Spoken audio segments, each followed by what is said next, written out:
I'm privileged to introduce Dr. Joel Toppen, Professor of Political Science at Hope College. I'm going to introduce and talk about him by his first name, Joel, because he and I have been colleagues for a number of years at Hope College. Joel is a 1991 Hope grad and has been a member of the college's political science faculty since 1997. He received a master's and PhD degrees in political science from Purdue University. His academic work focuses on U.S. foreign policy and global governance. His research has taken him to several African nations, and his innovative interdisciplinary courses through Hope have included off-campus study opportunities for his students internationally and in Washington, D.C. He also has extensive experience as a consultant for international relief and development agencies, primarily focusing on food security and agricultural development. Joel is loved by his students, as you'll soon learn from this introduction. A testament to that was his being honored by a senior class as Hope's outstanding professor educator. The best way to give you a glimpse of Joel is through his students. So I went to rateaprofessor.com. That sometimes can be unkind. Not so for Joel, and here is what some of his students wrote. Easiest A you'll ever get. And you'll actually learn in his class too. My favorite professor at Hope. This class made me change my major. I think about things that actually matter in this class. Joel made me enjoy class. Even on days when I would skip other classes, I would still come to his. He understands the world. Joel is the most down-to-earth professor I have ever had. He is very open-minded to different viewpoints. And Joel, you like this one. Cool prof. He acts like he's 19. You probably came here tonight with a particular viewpoint on the gut-wrenching Afghanistan issue. Even before you hear from Joel, you're probably trying to determine where he is ideologically. His students can help you. One wrote, yes, he's liberal, but he listens respectfully to everything that's said. Then another student wrote, obviously a conservative Republican. I don't know where anyone got the idea that he was liberal. I'm confident you are in for an informative, thought-provoking hour. Ladies and gentlemen, I'm pleased to introduce Dr. Joel Toppen.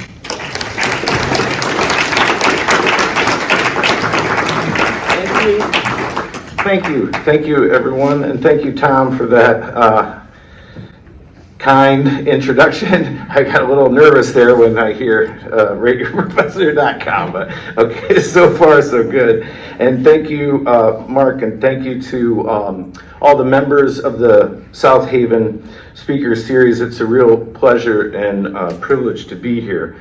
And even though it is difficult material that we are required to address, and I'll try to provide some analytical tools for us to make sense of what's going on. Oh, yeah, I can take off my mask. Oh, this is great.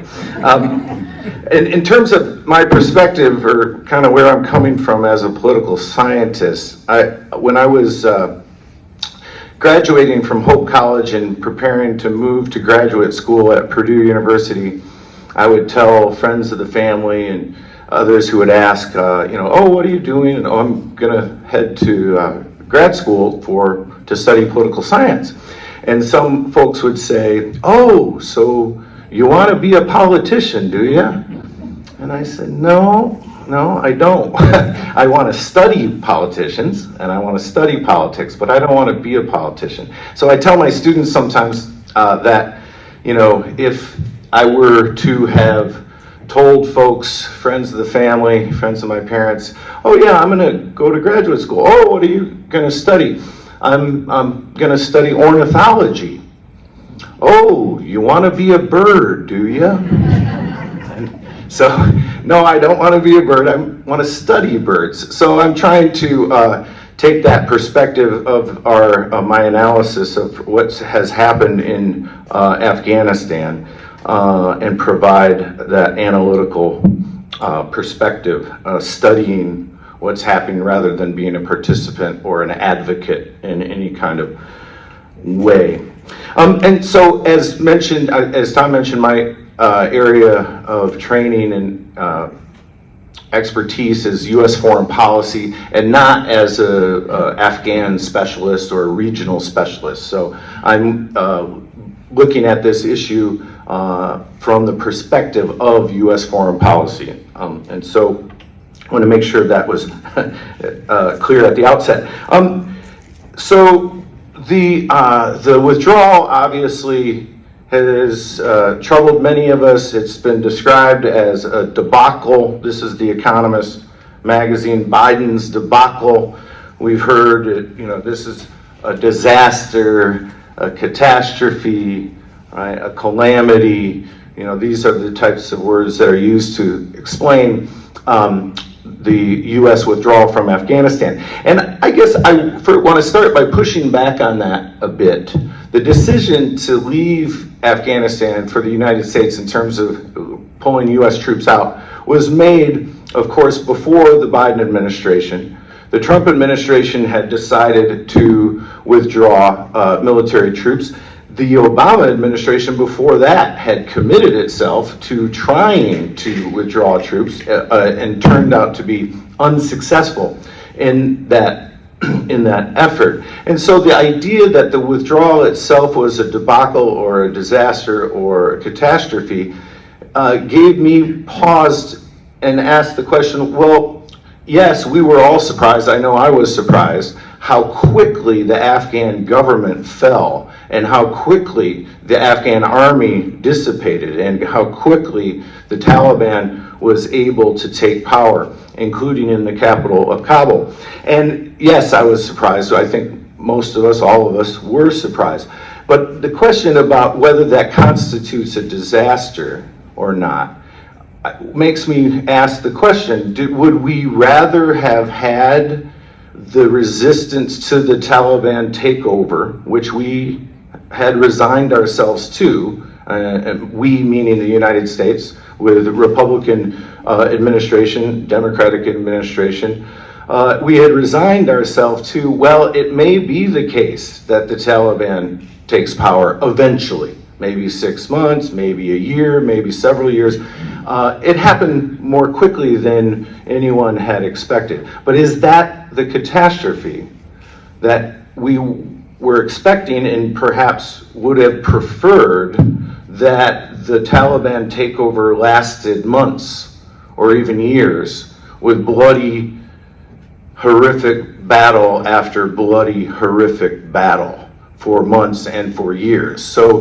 the Taliban's quick takeover in Afghanistan was swift and often without a military fight, which was frustrating for many of us in the United States. But I'm not sure that which catastrophe we were hoping for or which catastrophe we had hoped to avoid.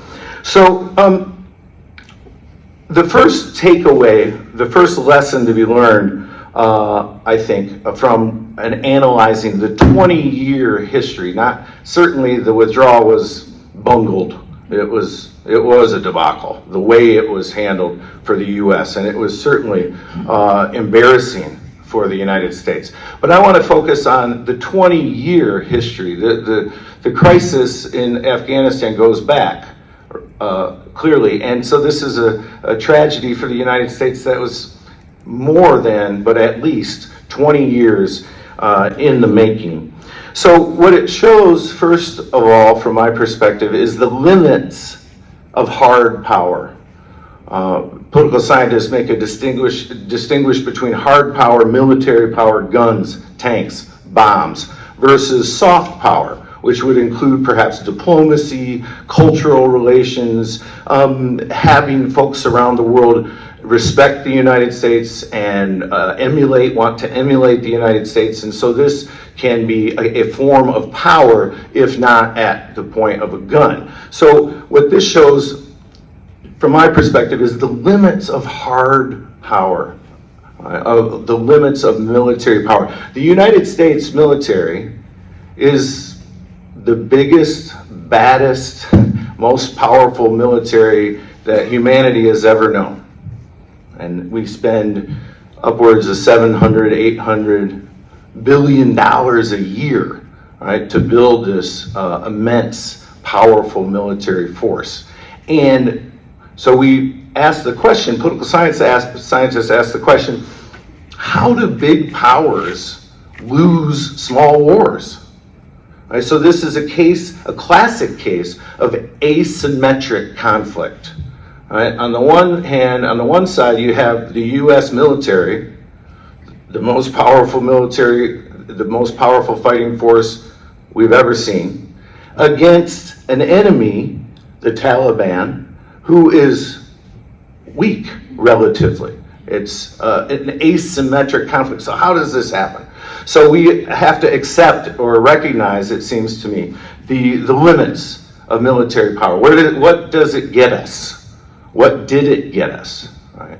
After 20 years, and estimates vary, but trillions of dollars, and of course, thousands and thousands of lost lives as well. So connected to that is the goal in Afghanistan became a political goal. It was a political problem. How do we build up this government?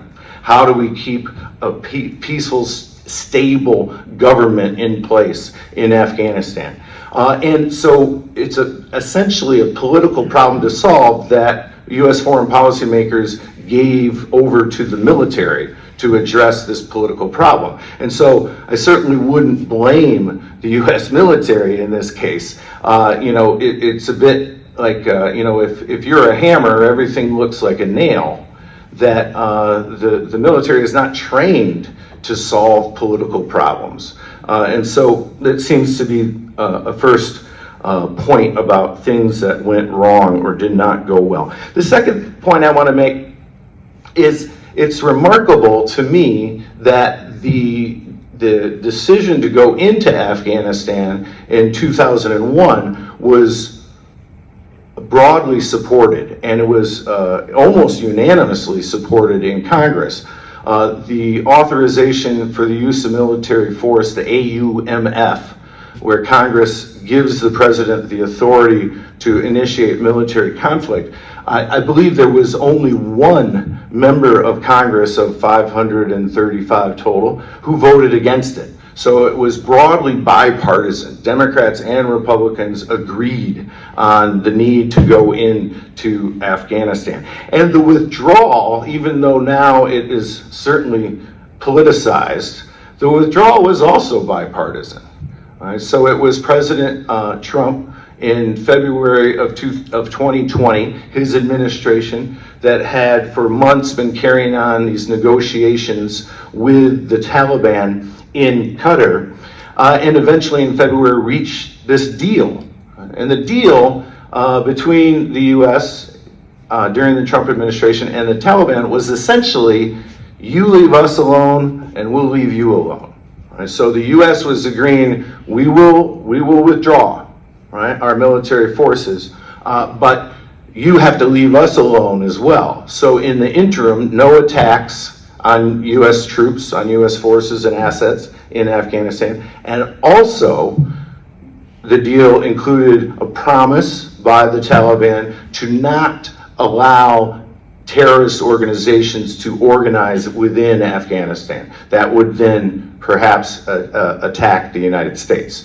So another 9/11. You cannot sponsor Al-Qaeda, you cannot sponsor ISIS, you cannot sponsor any international or global terrorist organization. So you leave us alone and we'll leave you alone. And that was essentially the deal that was reached. And then of course, President Biden takes power, and he's certainly not afraid to undo policies of the Trump administration, and to say he was not obligated to carry through, to follow through on Trump administration policies.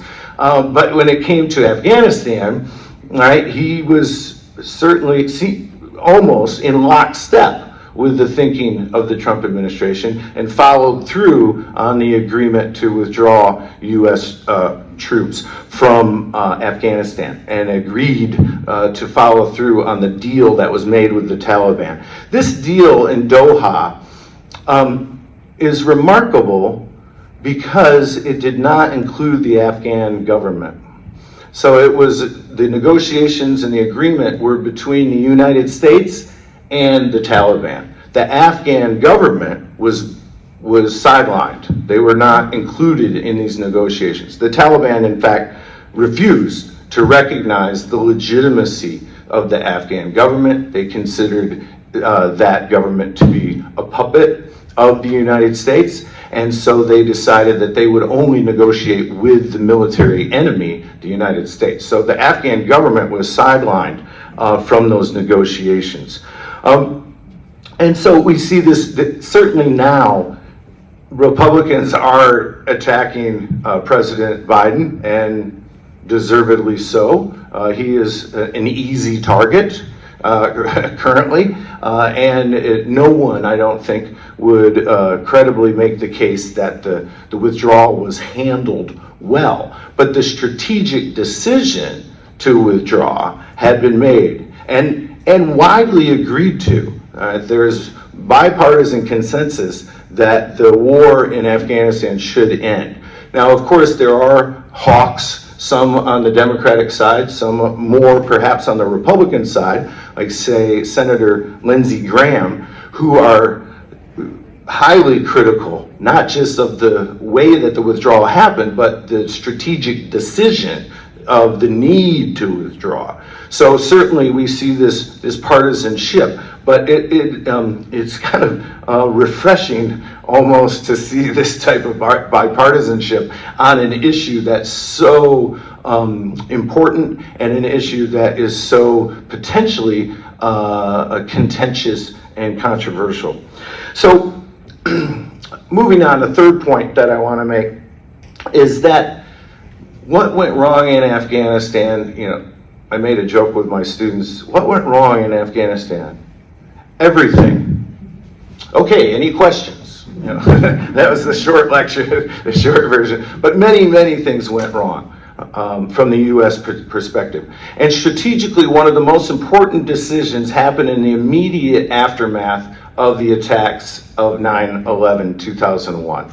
And two decisions really that went hand in hand. The first decision made by the Bush administration in 2001 was that the attacks, the terrorist attacks of 9/11 were an act of war. This was not a crime, right? We are not going to try to arrest the bad guys and bring them to justice. This was not a criminal act. This was an act of war. So that was an important decision made immediately on the day of 9/11, 2001. And then also that evening, and announced the next day, was a very important and consequential decision. And that decision was that President Bush and his foreign policy team decided we will make no distinction between the terrorists who attacked us and the states or the governments that sponsored those terrorists. So we're not going to say if a government or a state, the state sponsored terrorism, we're not going to distinguish and let them off the hook to say, oh, it wasn't us, it was this terrorist group, Al Qaeda, who did it. So that was a very important decision. And historically, the attacks on 9/11, of course, have been compared to Pearl Harbor, to previous attacks on the United States and previous wars. The difference in this case is that the U.S. was attacked by a non-state actor. So political scientists, we focus and we look at global politics, states, countries, nation states. Nation states are our primary actors. U.S., China, Japan, Russia, nation states. What happened in the case of 9/11 is that the U.S. for the first time as it attacked in a war by a non-state actor, by a terrorist organization or a militia group, this Al-Qaeda organization. And so how did the U.S. respond? After being attacked by a non-state actor for the first time, we're used to fighting against nation states. Right? We're used to fighting against Japan, against Germany. Right? The enemy is a nation state, a country. In this case, it's not. It's this international terrorist network called Al-Qaeda, operating, of course, in Afghanistan. And so the response by the United States was attacked by a non-state actor, and we attack states. So the United States invades and attacks and invades in Afghanistan, and then also in March of 2003 in Iraq. And so for many analysts, this was the key decision. Right? This was what the logic follows from that first decision. As Paul Wolfowitz said at the time, he was the Assistant Secretary of Defense and a former political science professor. Paul Wolfowitz said, this is about ending states. Right? Ending governments, national governments, whether it's the Taliban government in Afghanistan or whether it's the Iraqi government of Saddam Hussein. So once you commit to ending states, then as Colin Powell put it famously, this is the Pottery Barn rule. It takes effect. The Pottery Barn rule, which is you break it, you bought it. And so we ended states, we broke national governments, removed them from power. Okay, great. Saddam is gone, the Taliban is gone. Now what? Right? And so the mission begins to creep away from a counterterrorism action, going after Al-Qaeda, going after the terrorists who attacked the United States. It shifts from that mission to a nation-building mission. And nation-building is it's a misnomer. It's more state-building, all right? Building of the government, not the people group that we would call a nation, but we're talking about the governmental apparatus. And in the case of Afghanistan, the government itself, and then also part of the state is the armed forces. And so the U.S. begins this effort to build up the nation state, or the state of Afghanistan. And so this was not successful. Right? The effort to go after Al-Qaeda, to decimate Al-Qaeda, the terrorist organization, that was successful. However, the effort to rebuild the government or the state of Afghanistan did not succeed.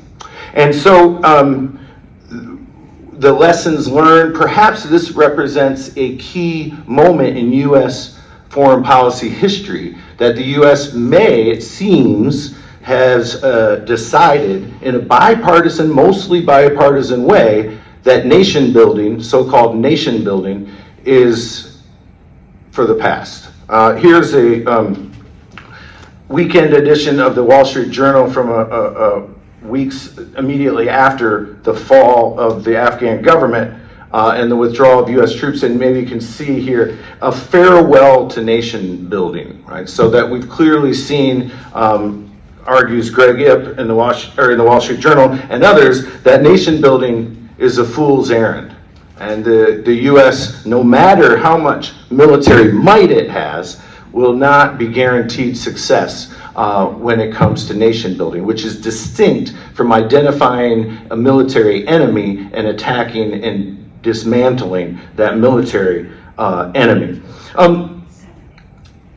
Political scientist Stephen Krasner says in his recent book, How to Make Love to a Despot, that the U.S. has gotten bogged down in nation building, and we should, instead of trying to pursue a perfect or genuine democracy and excellent or perfect governance, the U.S. should promote what he calls good enough governance. Right? So the title, How to Make Love to a Despot, maybe some rulers, some governments are despotic and maybe they are a bit tyrannical and not consistent with U.S. values and of liberty, of freedom, democracy, human rights, etc. But his point is that we have to be more realistic and accept good enough governance rather than shooting kind of for the moon and trying to create a Western-style liberal democracy in countries that the U.S. has occupied and invaded. So this is perhaps the last time, right? Perhaps the lesson has been learned, right, that nation building is not successful and that we are seeing a major historical shift in terms of U.S. Foreign policy. I want to move now to some strategic problems that the U.S. encountered in its war in Afghanistan.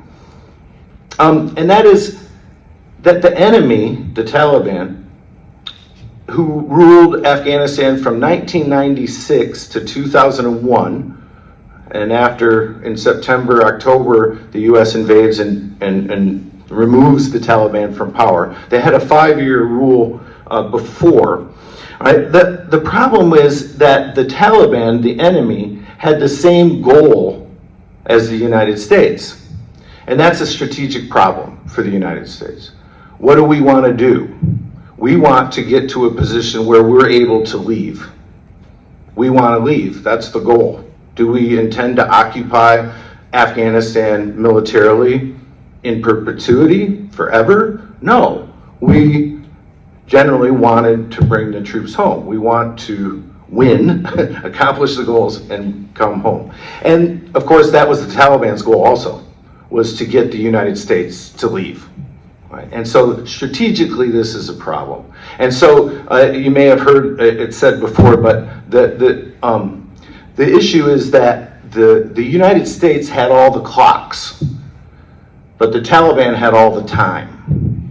So the U.S. had the technology, the weaponry, the drones, the laser-guided missiles. We had all of the clocks, but the Taliban had the time. And so strategically, from the Taliban's perspective, it may be just a matter of waiting us out. Right? That eventually they'll get tired and eventually they'll go home. So that is a strategic problem. I alluded to another strategic problem before, and that is the shifting strategic goal. What is the goal? Is the goal to end terrorism, to find the terrorists, to dismantle Al-Qaeda, to bring those who attacked the United States to justice, or is the goal to rebuild Afghanistan? And so that shifting strategy was also a problem.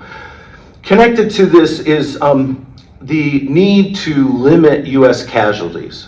So public support for the war in Afghanistan, or the war in Iraq, or the war in Vietnam, or other examples, public support for these wars, these military adventures, are heavily dependent upon limiting U.S. casualties. So it's very unpopular, right, to have U.S. soldiers killed in a faraway land and returning in a coffin draped with an American flag. So public support for the war effort would decrease as U.S. casualties increase. So there was a strategic effort to limit, wisely, to limit U.S. casualties. But this also then creates a strategic problem, because then the U.S. military is what they call inside the wire. They stayed within the protected zones. They stayed within the safe zones. They didn't mingle. They didn't go out for dinner. They didn't interact with their Afghan neighbors. They stayed inside the wire in this protected area with the intent of limiting U.S. casualties, but it also created this barrier, literally and figuratively, between the U.S. Troops and the Afghan people, to say, we're not among you, we're not with you, we're distinct. And then also connected to this was the strategy to rely upon, in an effort to keep U.S. casualties low, to rely upon a strategy that utilized drones and drone strikes and drone bombings. And of course, this had sometimes tragic outcomes. It's hard to know, it's hard to estimate, but we think that somewhere in the neighborhood of 3,000 to 5,000 innocent Afghan civilians were killed in U.S. and Allied bombing campaigns through drones or otherwise. And so this was obviously made the effort to win over the Afghan people much more difficult. And it's kind of encapsulated in the last days of the U.S.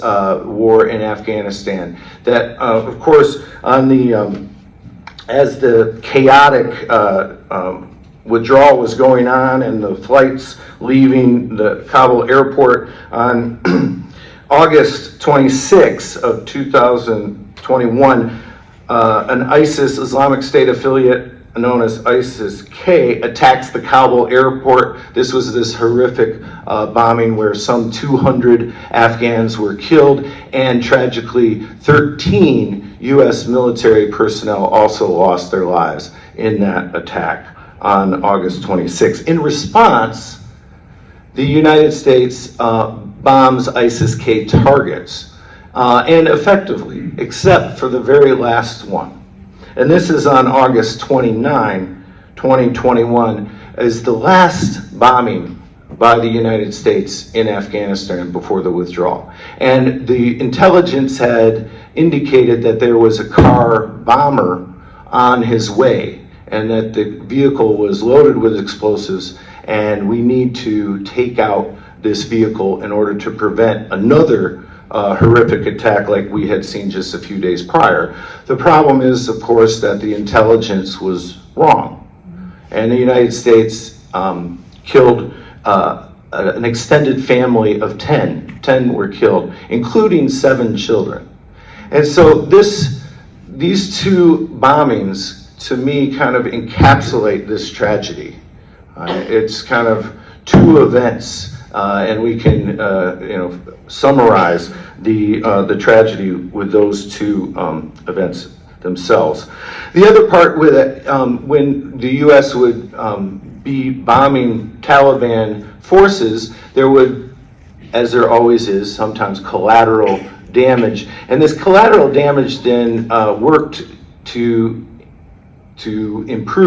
increase the ranks of the Taliban. The Taliban is trying to bring new young men on board and join our cause. And when the U.S. had bombed their villages, it made it a lot easier to say the U.S. is the enemy, they're the intruder, they're the invader, they're the foreigners, they're the imperialists, they're the colonialists, and so please, help us defend Afghanistan and resist. And so as one U.S. Army Ranger put it, you'll never run out of people to kill there. Right? So the U.S. was effective at destroying Taliban targets, but they never ran out. Right? So this idea that for every terrorist you kill, you create 2 more. And so the problem is a strategic one. And this strategic disadvantage that the U.S. faced is coupled with the history of Afghanistan. And in Afghanistan, identity is there's a very strong current of anti-imperialism. Right? So of kicking the foreign invaders, the occupiers out, and resisting their attempt to control Afghanistan. If we look to the British, tried it in the 19th century, unsuccessful. The Soviet Union tried it in the 20th century, unsuccessful. The United States tried it in the 21st century, unsuccessful. Right. So this is why Afghanistan is sometimes referred to as the graveyard of empires. All right. So, and this is also interesting that the United States, we thought, we know that history. At least I'm hoping that the foreign policy decision makers knew that history, and they had paid attention in class and studied hard, and they learned that history. But it's interesting that somehow we thought that we were different. This myth, which is not to say it's not true, but the myth of American exceptionalism. Those other imperial powers, the British in the 19th century, the Soviets in the 20th century, we're not like them. Right? We're different. You Afghans, you can trust us. Right? We're not here to control you. We're not here to oppress you. We're not here to colonize you. We're actually the good guys. We're here to help you. We're here to liberate you. We're here to build your democracy and freedom here. So it seems to be a short-sightedness in terms of thinking about underestimating the resistance within Afghan society to foreign occupation. And also I would say this is coupled with a strategic problem of a lack of public buy-in. So as the Vietnam War is winding down, the United States decides to move to an all-volunteer force, right, in hopes that resistance to future wars by the public would be less significant if we didn't have conscription, if we didn't have a draft, and we relied upon an all-volunteer force. But what this resulted in, and particularly I think in Afghanistan, is this divide between the American public and those who were tasked with the burden of fighting the war in Afghanistan, and those families who had loved ones fighting in Iraq and in Afghanistan. And then the vast majority of Americans who were not sacrificing, were not asked to carry the burden. And there was a distance, it seems, in that regard. Sometimes Afghanistan was called the forgotten war.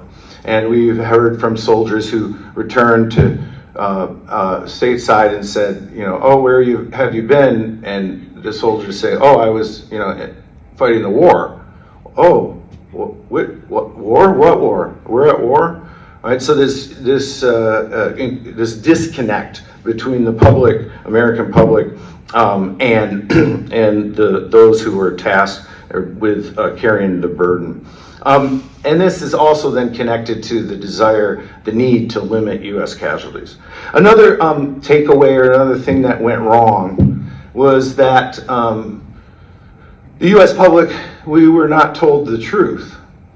Right? For 20 years, I paid close attention, and for 20 years, I heard over and over again that we are achieving our goals, that we are accomplishing the task, we are accomplishing the mission. It's not complete, but we're right around the corner.